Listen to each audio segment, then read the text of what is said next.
Hello everyone, তো আজকে তো চলে এসলাম বিশাল বাজারে পুজোর শপিং করতে। আর দেখতে আসলাম নতুন নতুন কি টপের কালেকশন দিয়েছে। তো দেখলাম মোটামুটি ভালোই টপের কালেকশন দিয়েছে।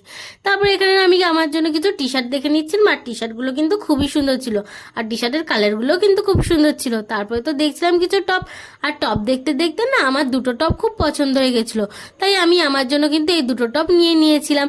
তারপর তো চলে এসেছিলাম থার্ড ফ্লোরে কিছু কুকিজ দেখতে, আর আমার বাড়ির জন্য আজকে কিছু কুকিজ নেওয়ার ছিল বলে আমি কিন্তু কিছু কুকিজও নিয়ে নিয়েছি। আচ্ছা, তোমরা এবার পুজোতে কে কি শপিং করলে আমাকে কিন্তু অবশ্যই কমেন্টে জানাবে বন্ধুরা। তারপর তো এখানে নানা রকম ফ্লেভারের ওটস ছিল বলে আমি আমার জন্য কিছু ওটসও নিয়ে নিয়েছিলাম, আর বোনদের জন্য কিন্তু কিছু নুডলসও নিয়ে নিয়েছিলাম, আর বাড়ির জন্য আরও কিছু চানাচুরও নিয়ে নিয়েছিলাম। আজকে অনেক কিছুই গ্রসারি আইটেম কিনে নিয়েছিলাম, কারণ আজকে বিশাল বাজারে চলছিল প্রচণ্ড অফার গ্রসারির উপরে। তাই আমি আমার বাড়ির জন্য কিছু গ্রসারি নিয়ে নিয়েছি। তো আজকের মিনি ব্লগটা এখানেই শেষ করছি, আর তোমরা আমার চ্যানেল